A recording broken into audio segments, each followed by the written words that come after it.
Hello and welcome to this week's live stream. So this week we are going over, again we're going alphabetically through the list. As always, if you have any questions about Beebo, Hector, Flat 5 or any other future plans, just you're welcome to ask them. And this week we have been going through, so we did K last week, and we are up to L on our journey through all of the modules. Next week is going to be scary. So I'll start going through these. There's a few big modules in today, so hopefully they'll be useful and interesting. Give me a yell if you have any issues with levels or anything like that. We'll start off now. So, first one in L is the LFO, low frequency oscillator. An LFO lets you control, it's a CV generator, a control voltage generator, so it controls other modules.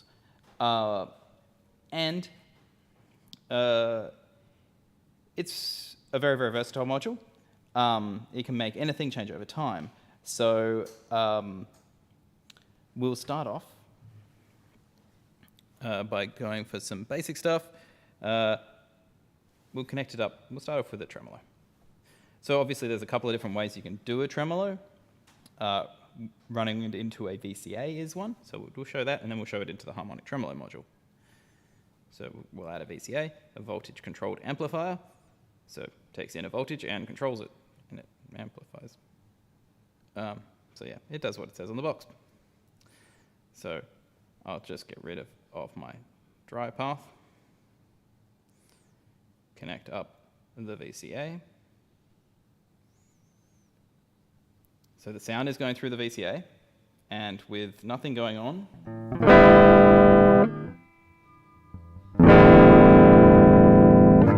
we have signal there. So you see nothing super exciting going on there.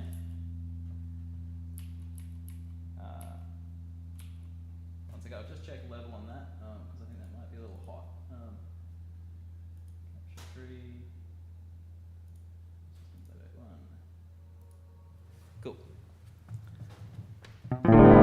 Yeah. So that's just the dry sound, nothing going on. Now let's look at the LFO. Sensible things. And let's connect that up. There's going to be some weirdness that we're going to have to look at.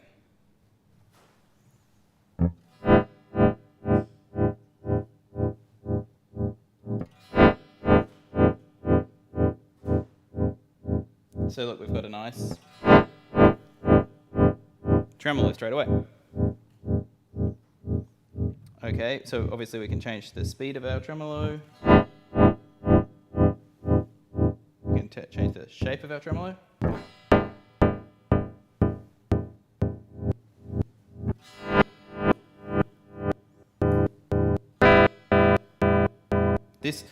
Are different wave shapes. So sine, saw,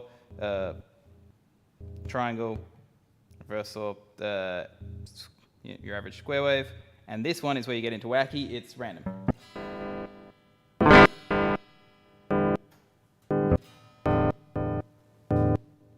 So for glitchy stuff. This might be more interesting with tempo multiplier up a bit. So now we've got a very fast tempo.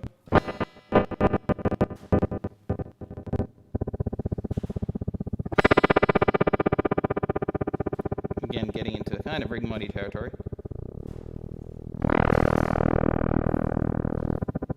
But you can turn that right down into normal territory.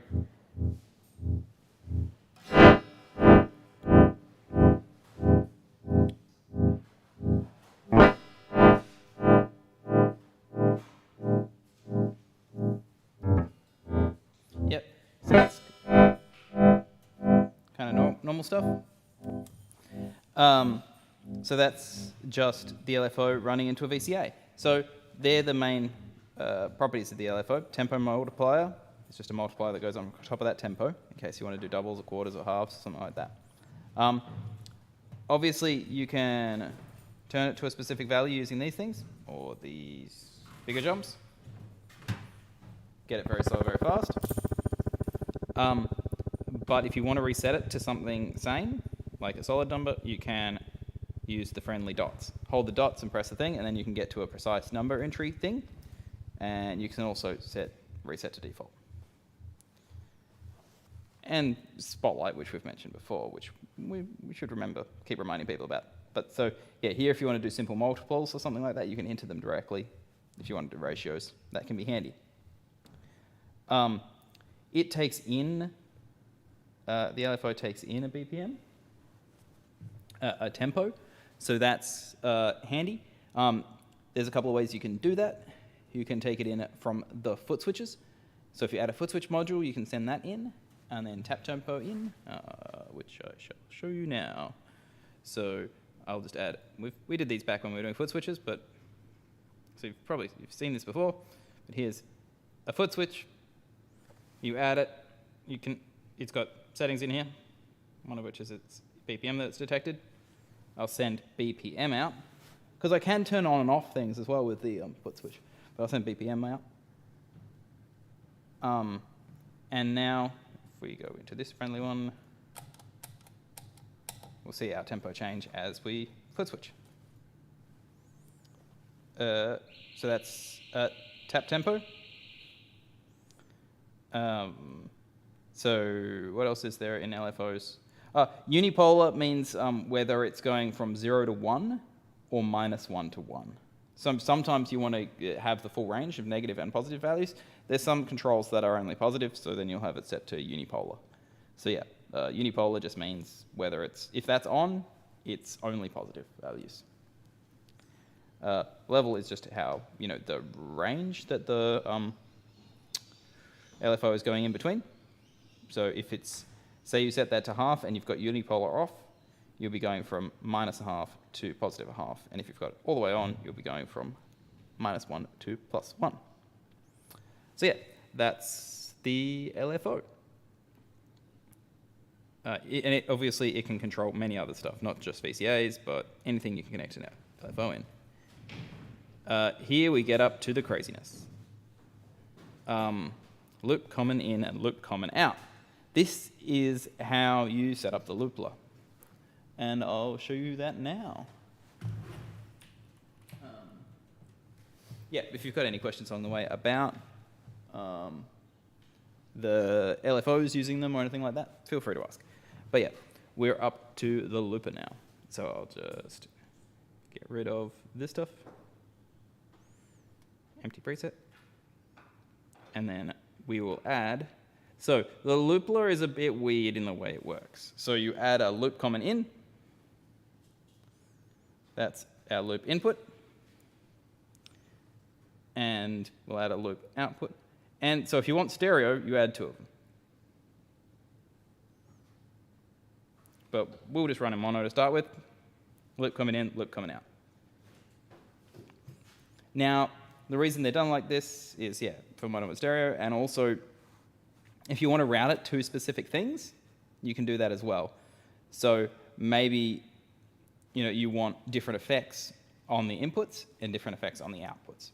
So you can definitely do that.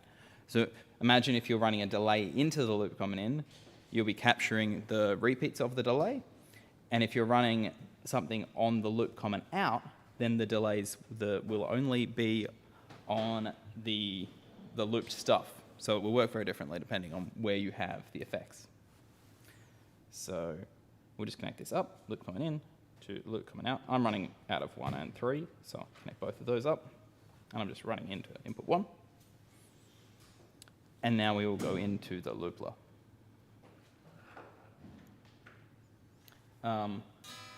You'll notice that currently, if I strum, I get no sound. Why, you ask? Well, again, this is just the input is going to loops and the outputs are coming out. So I'm not running any dry at the moment. So let's run some dry.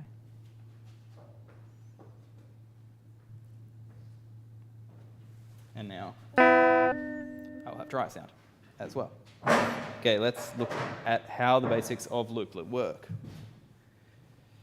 Yep, it gets pretty intense here in Loopler.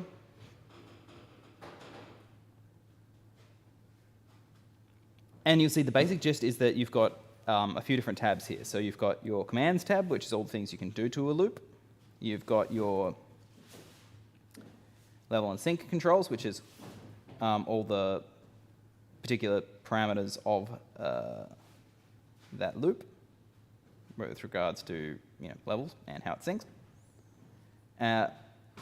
Rates, obvious, it's how fast it's playing back.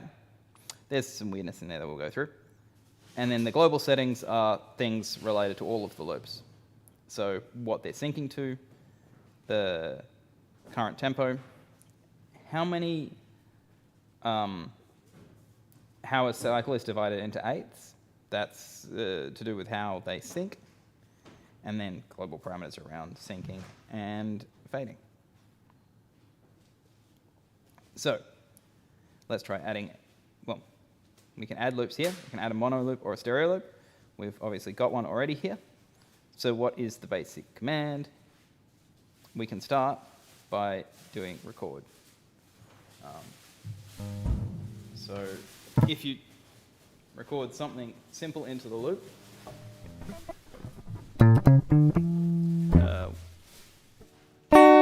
what will we do? Something like that. Okay. You can bind all of these to foot switches too, of course.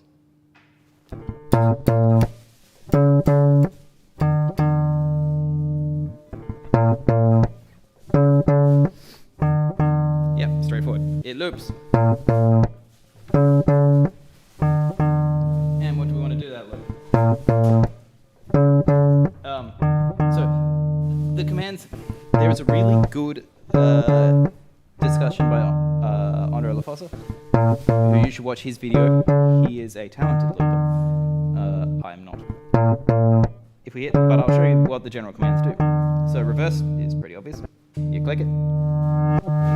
The loop is now reversed.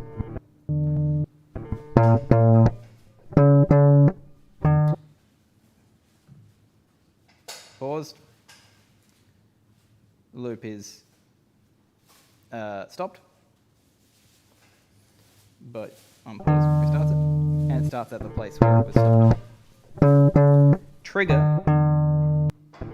starts the loop from the beginning. In case you want to sync with something, or do one-shots. So record will clear the existing content and record in a new bit of content. So if I just...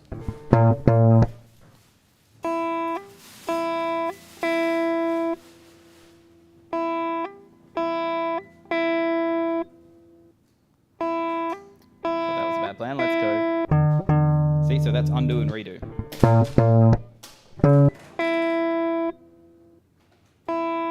So I can move, undo and redo will move between the, it undoes and redoes. Undoes and redoes. So yeah, I can move between the recorded layers there. Alright, so let's overdub from here. Overdub is when you add something on top of an existing loop.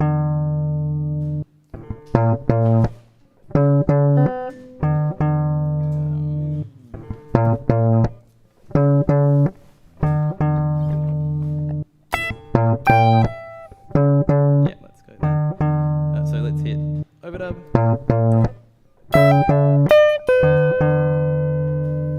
Now you have both those. Random noodle and other random noodle. Again, if I hit undo, we won't have that layer anymore. Redo. So they're the main normal-ish commands. So you notice mute. How is that different to pause? So mute, the loop continues playing.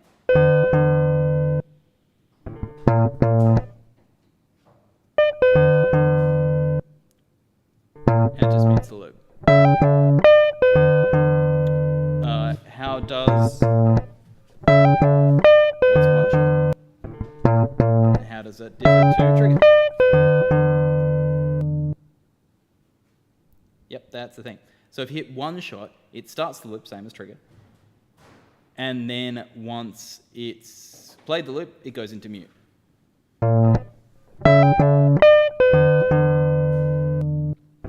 There's little pictures that explain what all the rest do, truthfully. So you'll see multiply is, some of these commands, they're from the EDP, Ecoplex Digital Pro, feature set, and some of them are more complicated. Turn off this noodle. And so multiply, at the moment, this loop is made up of one cycle, one repetition of itself. So if you have a 2-second loop, you can turn it into, you can multiply it to make it twice as long. It's just 2 repetitions of the same loop. Why is that useful? Because you might want to have, say you record a short block of audio, a loop, and then you want something else that's longer against it, to have another loop that's longer against it. You can multiply the original and then overdub on top of it. And then you've got these, a longer section into the original section. So we can hit multiply.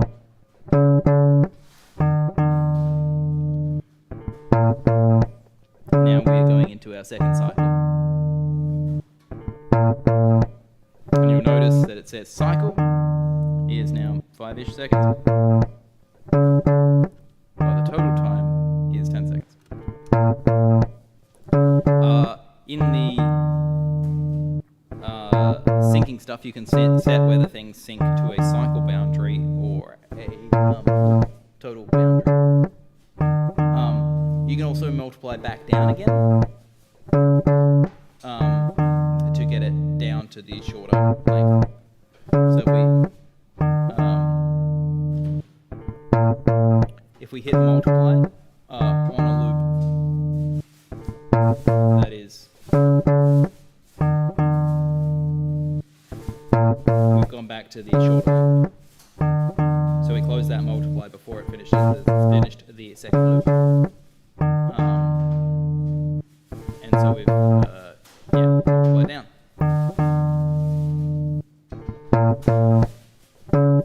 So, and now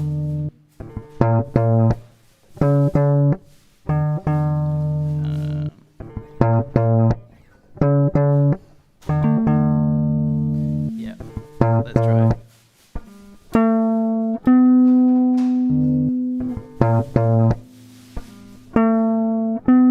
So you see what replace has done there?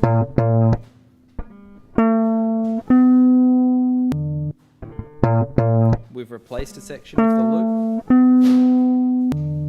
just randomly in the middle of that.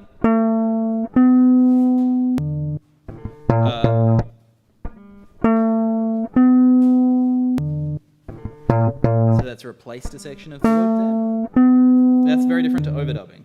So replacing, obviously you can't hear the original part of the loop, whereas if you overdub, you'd have them 2 layered on top of each other.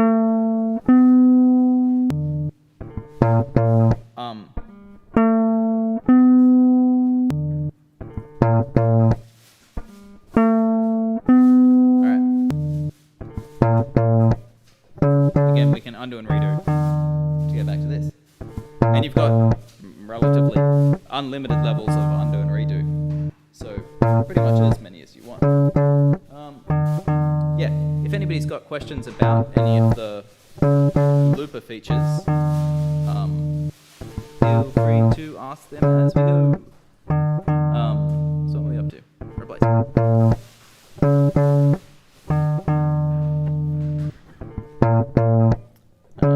We did mute solo. Oh, did we do solo? Okay. To make this more obvious, I'm going to add another loop too.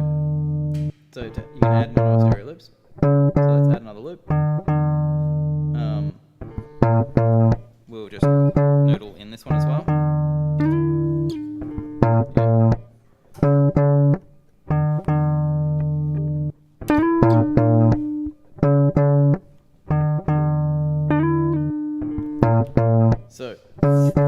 need to see here, these loops, I didn't do anything to sync them. So they're now just randomly like bobbling along independently, which may or may not be what you want. If you want to play just a single one of them, you can hit solo. Now I'm just getting that single loop, but let's turn that off. I just undid. So often you want them to be synchronous somehow. So we'll say that we want sync, placing round, and so we've turned. So these settings here are per loop. These settings in here are how things are synced, what the tempo you've set is, and they're the global parameters, so they affect everything. So we'll turn, if we want to quantize, we'll turn quantize on to, so we can have cycle, eighth. So eighth is controlled by this thing, eighth per cycle. So that's how cycles divided up, or loop. So loop is, as I said, is the whole block of things, so it can be multiple cycles, and a loop is made up of cycles. So you can control which commands are quantized as well, whether you want mute to be quantized, overdub quantized. These commands are actually unrelated to quantizing. And so the next, these two down here, next loop and previous loop, they're actually not part of this quantized collection of headings. They actually let you control which loop is currently in focus. They're mostly here not for you to actually press them. They do actually work if you press them. They're here so you can Midi bind them or foot switch bind them, so you can go between the different loops that are currently selected. Because a command works on the currently selected loop by default. So you see, I can select loop 1 or select loop 2, and now all these commands work on that loop. When you're using Midi, you can also bind to a specific loop or the selected loop. And obviously, if you're binding a command to the selected loop, you also need to have a way to go through the loops, because you can have lots of them. And you want to be able to have a way to go up and down in them, and that's what that's for. So yeah, now these ones I've set up quantization. I've turned on quantization. Quantization is to a cycle. It's syncing to the loop.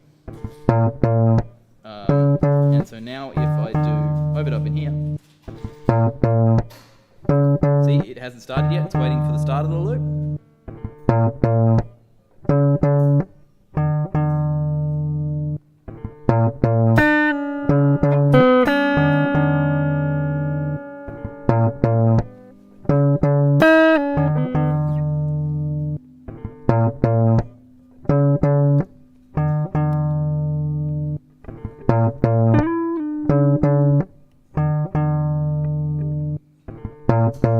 I can get back to weirdness by doing undo and redo though. But if we go back to record. Okay, sorry, that's what I meant. So, if we hit record, see now these two are exactly the same length. If you can read the little numbers, they're exactly the same length. That's because if you hit record, so I couldn't overdub before because I hadn't actually recorded an initial thing that was synced to time. So we hit overdub, it's waiting to start. Now it started at the start of the loop, it's recording. And now it's overdubbing multiple times, but if I hit stop, you'll see now we've got a loop here that is a multiple of this loop size. And so you can hit stop at any time after you've got the first loop in. So you can start at any time if they're quantized. So I can hit, or open up now as well. But if I hit record, it's waiting for it to start. So it doesn't matter when I've hit record, just as long as it's the start of the loop. Now it's recording. And now if I hit it, stop now, stop recording, it's waiting to stop. Now it's stopped. Because it's keeping a full quantized size of those loops, and in turn the cycles. So it's made a loop of this loop. The cycles are the same because we haven't done multiplies. But see, the cycle length of this one is twice what the cycle length of this one is, but they're at exact multiple. And if I record something into this second one, we can overlap those.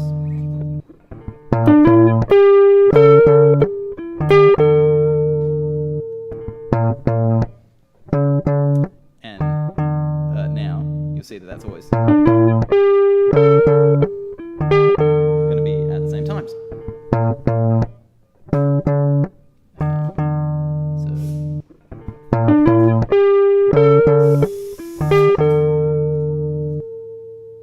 And we have turned those on to those other commands to be cycle synced as well.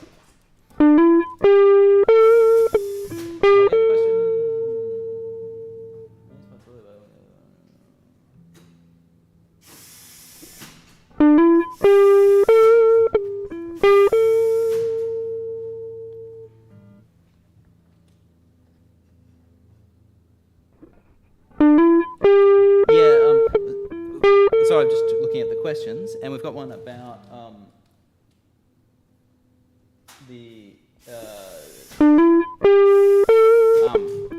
using replace, that they often get pops and clicks. Yeah, so basically when you transition between two different bits of audio, let's mute you two. Yeah, when you transition between two different bits of audio that are at different levels, it's very hard not to get a click, because if you're transitioning between silence and volume, the way to get around that is you fade the edges somehow. So we've got a crossfade setting that helps to fade some of the edges, but yeah, I think I'm going to change a bit about how that works to make the crossfading more smooth, and make the edges cleaner on stuff. So you'll end up with less likelihood of issues when you are crossfading. What do we still have to show? Can't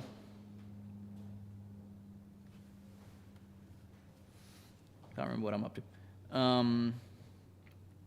MIDI binding. I don't have a MIDI. I didn't marry it properly. I should have plugged in a keyboard for this or something, a MIDI controller, so I can actually show MIDI binding properly. MIDI binding, you use the MIDI knob and you press the thing. As I said, you'll be able to MIDI bind for a particular loop, for a specific loop number, like loop 2, or you can control the selected loop for MIDI stuff. Same for the foot switches.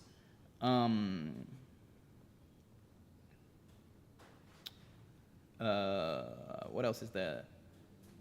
So we talked about how things sync. Rate we haven't chatted about. Okay. Let's play this loop. So unmute that one. And we'll go for rate.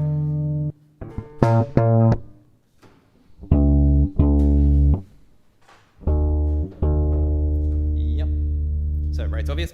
You can control these obviously from MIDIs and from foot switches.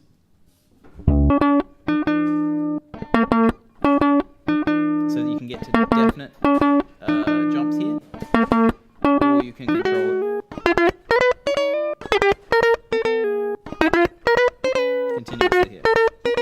Microtonal stuff. Pan is when you've got, if you want to pan it to the two different stereo outputs, so you can have a particular loop going to either output that you want. That might be interesting if you want to have mono effects that are panned to different outputs to have different effects on them, to different loops. Obviously, you can change your panning. Obviously, you can control that over time as well. What is scratch?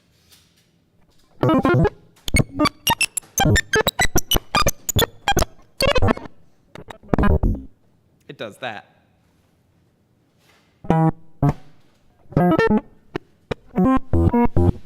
It lets you scratch through a loop. Which may or may not be what you want. But that's scratch. To get out of scratch mode, touch it again. And you get back to normal.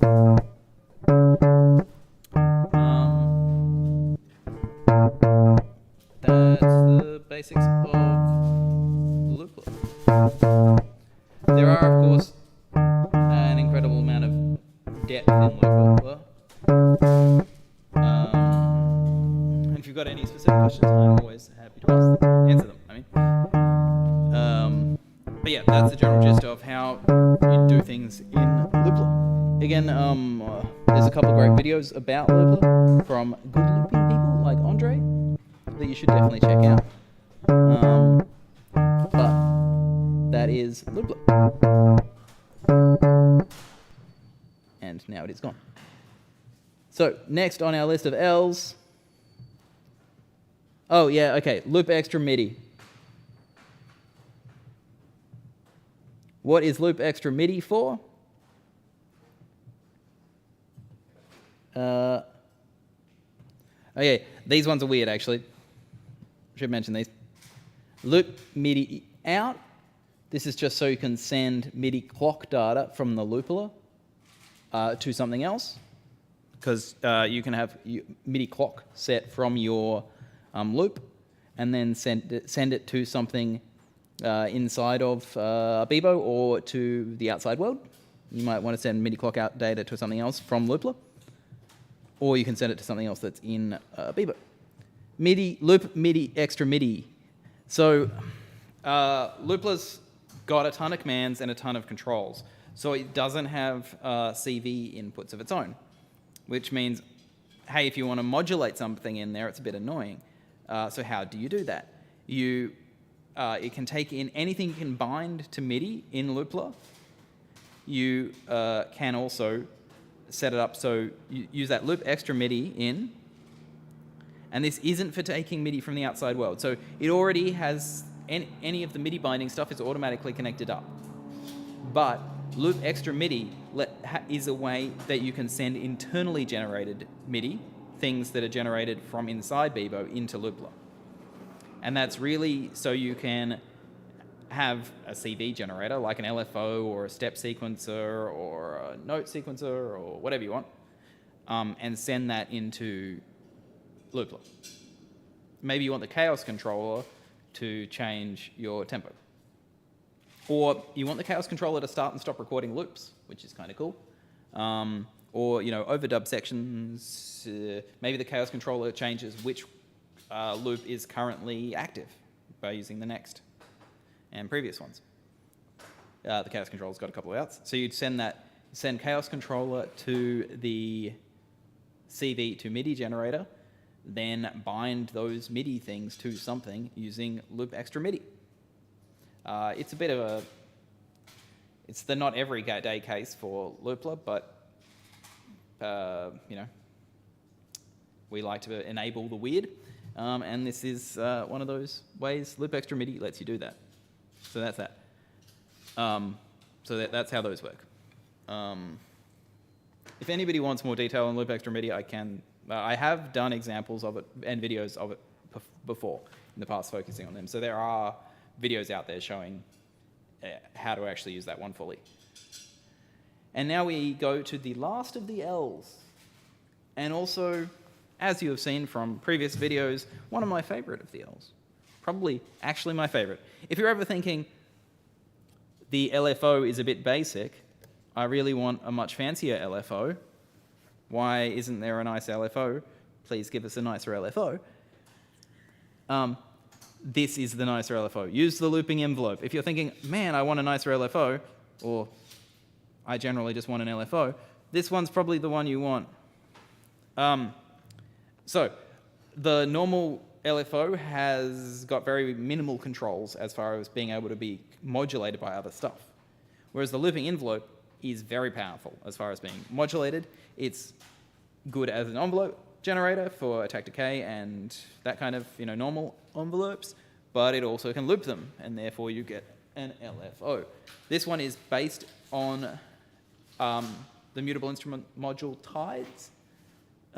So if you look up tides 2 specifically, if you look up information about that one, you will see lots of info about tides. Let's do some stuff with thing. So I can do the same example we did before with the LFO.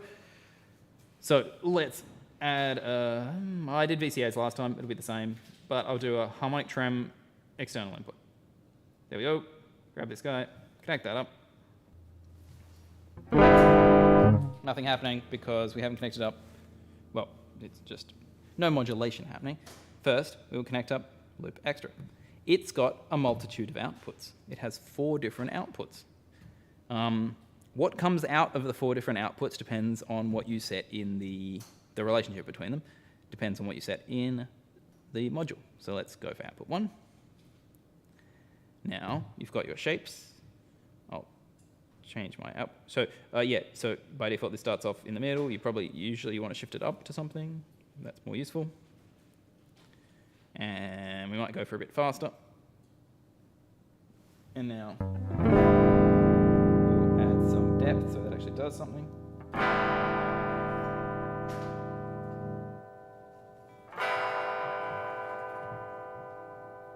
And why is it not doing what we have asked for it to do? Because currently we have it set to one-shot envelopes.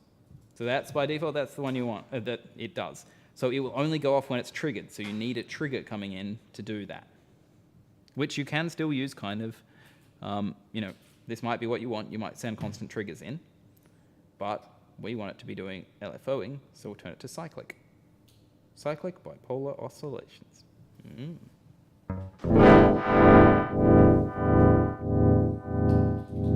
So now it is oscillating in a cyclic and bipolar way.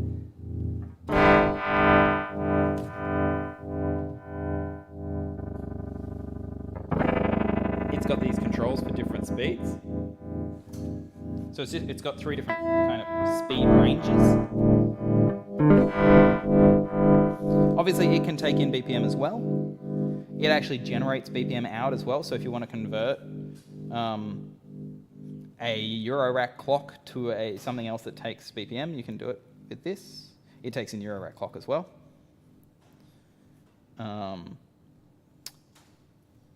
So yeah. Like with many of the modules, if you go here, there is a full module linked to tides, which gives you lots of details about how to get the most out of that module, which is all applicable to here, and it has the original manual for that as well, which will describe a bit about some of the more complicated stuff, about exactly how the modulation stuff and things like that works, which leads us onto the modulation stuff.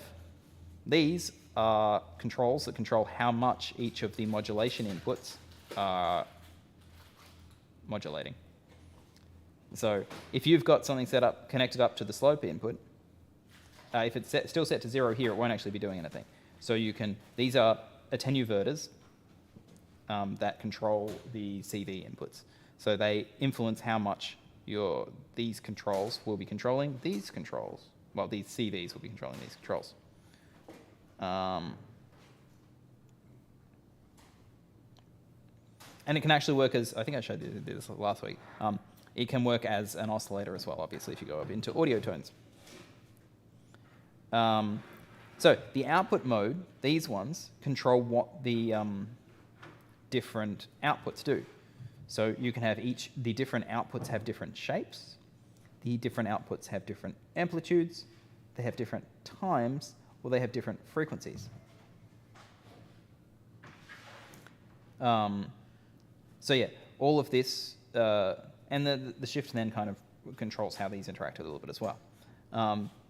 So these So that's important when you're using the multiple different outputs, which means you get a lot of flavor out of a single envelope, single LFO, so you don't need more of them.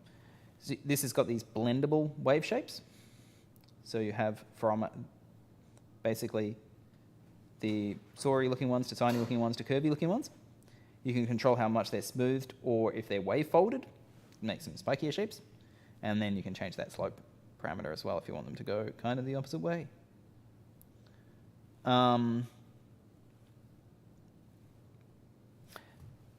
Somebody did report a bug recently that one of these, the graphics are the wrong way around, I think, on one of these. That one of these is actually the opposite switched. I can't remember which one it was, though. I need to double check that with an oscilloscope to make sure. So yes, you can modulate. I'll just duplicate this guy, and now if I send out one, all of these things can be modulated. And obviously you can take in pitch information as well. So I can have one envelope modulating the other envelope. So you can get, you know, quite complicated things very easily. I actually don't know how this will sound. Let's go for it. We'll go for that. This might be weird. So I've set this one up to modulate shape. I'll set up my shape mod to do something. So obviously, tenuverter. Oh, it's not psychedelic, but you know, that's fine.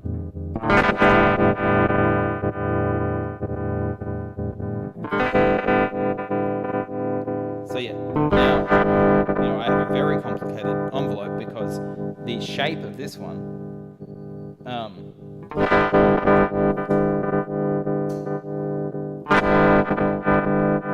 is being modulated by this one.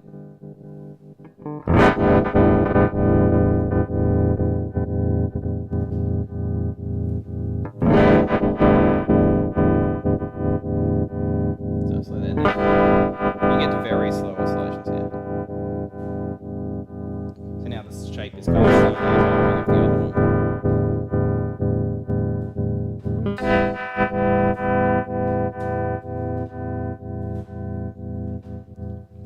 So now, yeah, you've got the shape of this one being modulated by this one, and then controlling this harmonic tremolo. So yeah, you can get incredibly complicated effects pretty easily. And if we want to get that a little less hectic, we can turn our depth down.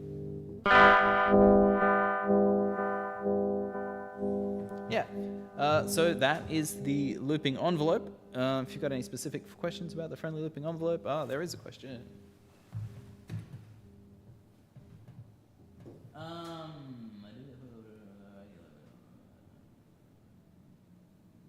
Thanks. Matt asks, how is the progress going on the NAM stuff?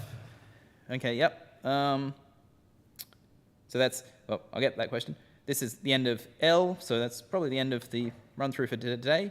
The question on how is things going on the NAM stuff. Yeah, we're going quite well.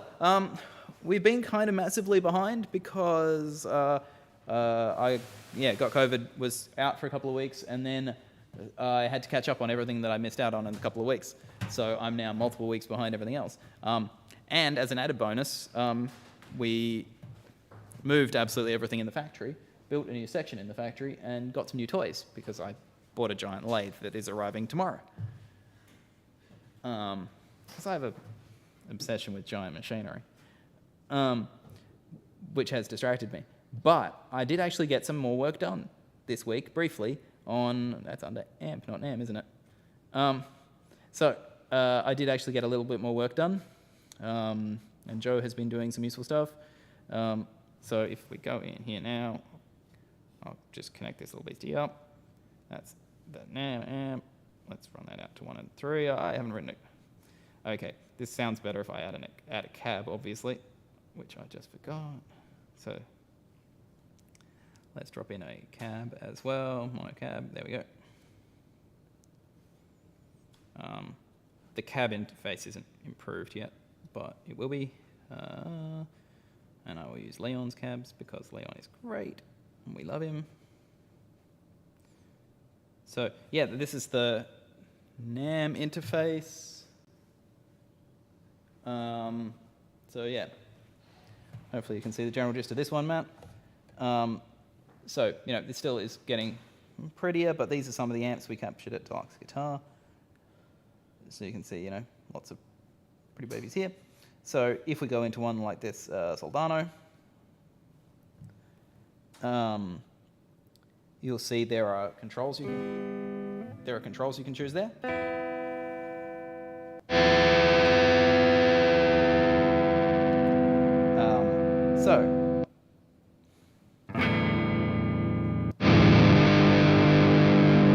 This is the mid-range. Okay. So yeah, these are all the different captures. So these are the controls the amp had. Bright, overdrive, crunch were their switches, and then this one was a knob that we've got low, mid, and high captures for. And then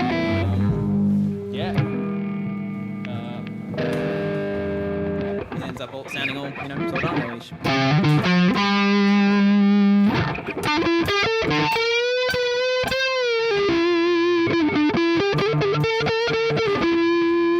Yep, Soldano-ish. The end of the notes is kind of fun on that.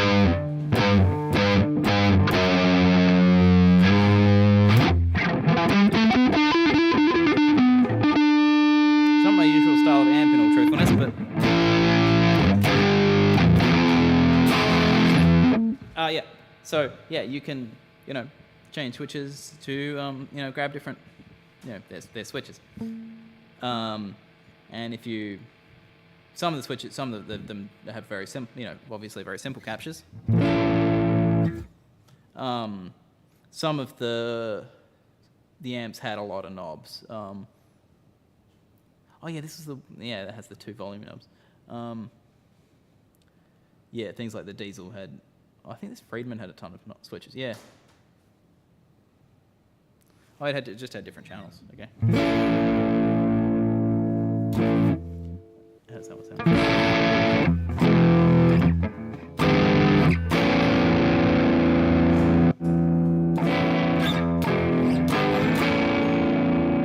Yeah. So, yeah, I got sidetracked there. So that's kind of the idea of the control scheme. So it can show descriptions, pictures. You know, this is the Josh Smith one, which obviously sounds great, stacked with the Josh Smith 5.5. Oh, which I actually had on. Yep. Okay. So yeah, you can change the controls here. You know, it's pretty different vibe to navigate than selecting from a list. That's why I've done it. So there's some metadata that we've captured. So we are writing a little thing that lets you convert, like a little website-y thing that lets you convert. If you've got a bunch of captures you've done, it just generates this metadata so you can have the pretty switches, pretty things. Obviously, if you don't want to do that, you can have ones that just end up being a list. But we kind of like the... So obviously here you've got a ton of different captures because, you know, if you've got 3 captures to this one and 2 captures to that one, then it's not like you've just got... You have to have a multiple of these captures, right? So you have to have all 3 of this one with this one and then all 3 of that one with that one. So you end up with 6 captures here, but we've organized them into this list to make them into these interfaces to make it a bit... Yeah, so Matt says, has just asked, can you use switches to toggle different amp settings? Yeah, basically these are all this is just a way of viewing all of the different captures. So there's 6 different captures here for this Josh Smith 12 Morgan. So there's 6 different captures that we've done, and the switches just let you navigate through those in a nice, pretty way. So yeah, these switches, you've got, this is a knob, obviously, it's been encoded into these defined spots. And then the boost is obviously a switch. And so yeah, that's how you can navigate those different ones.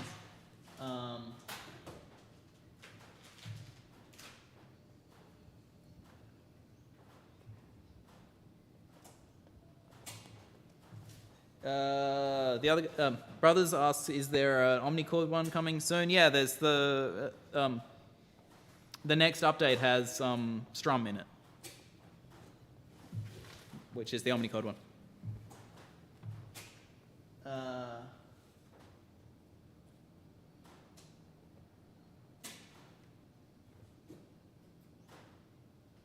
Matt asks, yeah, can you download them from Tone Hunt? Yeah, so the idea is that you'll be able to load up models from anywhere that you capture, Tone Hunt or whatever else, captures you do yourself. If you want the pretty interface like this, we're doing a little website that lets you basically define what's what. So you're gonna have a bunch of files, and they're gonna have kind of arbitrary names. But for the thing to understand what switches you had, you need to tell it, hey, this AMP has these 3 switches, and these are what the files are called. So yeah, you'll be able to convert your own stuff to having this, but the actual files, you're not retraining or anything like that. The files are, you're just telling it what controls the amp has, or the pedal or whatever has. Obviously, we'll do captures of the 5.5 and other stuff we do.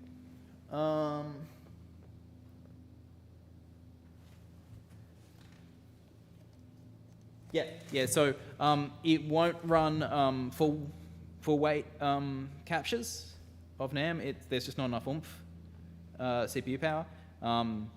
Beebo has a relatively beefy CPU, but it just is nowhere near, mostly because of the power budget. We've got 500 milliamps. We can't run a really powerful CPU in this thing compared to a desktop. It's pretty beastie, but it's not that. So it'll run the nano modules without having too much trouble. Like I'm running, obviously, these modules and a couple of the cabs at the moment. If we go back, I'm using a bit of CPU though. I can chuck in a delay and stuff on this preset though.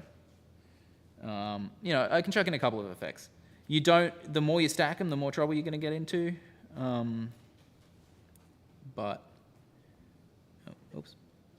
Hold that guy, touch that guy. Hold that guy, touch that one. So yeah. So I've got enough for an amp. Enough to have delays and stuff. But obviously, yeah, they're pretty heavy, so you're not going to get a ton. They do split between the cores pretty well. So that's using this much of one core on the CPU, and we've got 4 cores. So if you have a stereo rig, as long as they're not interacting, the 2 channels, so you don't have left and right influencing each other at all, then you can easily run a stereo rig on this because, it'll just split between the 4 cores and split quite comfortably. But yeah, the limit is how much of a single core you're going to use up. So yeah, that's how we're progressing on the NAM captures. The main thing we need to still do is that conversion website and some stuff about loading them on. So yeah, that's progressing pretty well. It'll probably only be a week or 2 away, is the plan. So yeah, that's the progress on some of the NAM stuff. Thanks for the questions there. If you have any last minute ones. Okay. Oh yeah, thanks for Matt in the comments says that's incredible. Thank you for that. We're trying to really make a nice usable interface that works well on the pedal. That's why we're going for the visual browser, because it gives me a better idea, I think, if you can look at them and be like, oh yeah, that's the Milkman or the Diesel or whatever, the Magnetone. They have particular, I think the visuals are important. I think the control interface is important. We're not going for knobs and stuff like that because I think having pure captured based ones is better. But the sections instead of interpolating captures or something like that. But yeah. Matt asks, can people sign up for the beta for this? You can just download it if you feel like it. we have a very relaxed system for a number of these things. So yeah, I'll be mentioning on our social media things, and people will probably chat about it on the Facebook group, the unofficial Poly users group, about when the beta's up for this. So yeah, this stuff will come out. There'll be a beta of this just for people to try out before this new firmware. But yeah, we'll mention it, and we'll just say, hey, here's a new firmware, try it. Don't complain if it does anything freakish. Well, tell us truthfully, because that's the point of the beta for us to find any of the issues and work out what's going on. So we'll probably do a version with a slightly more minimalist feature set to begin with, and then enhance it as we go. So that's kind of the plan at the moment. So yeah, thanks for all the questions, and I will see you all next week. Sorry, Gary says, when will the next firmware release be soon? Hopefully. I've been saying that for some time, but yeah, things are calming down. Like, yeah, lather's coming tomorrow. Place is looking tidier. Yeah, so I actually am going to have a little bit of time to sit down and do a tiny bit of programming. So yeah, I think next week or two, hopefully it will, at least for the beta section to come out, and so people can try that. It might not have all the features in by then. I think it might make sense for me to release one where you can just try use all the amps that are in there, check that all works fine, and then we'll add the features about being able to do your own metadata for captures, and then do more details around capturing. Because I think lots of the problems are going to be around copying stuff from the USB and importing files. That's going to be where most of the arse is. So I might do a version without that level of that section in to begin with, and then add in all of that, and then do a beta with that as well, and see, hey, what happens when you're using a thing and it's in the wrong spot, that kind of stuff.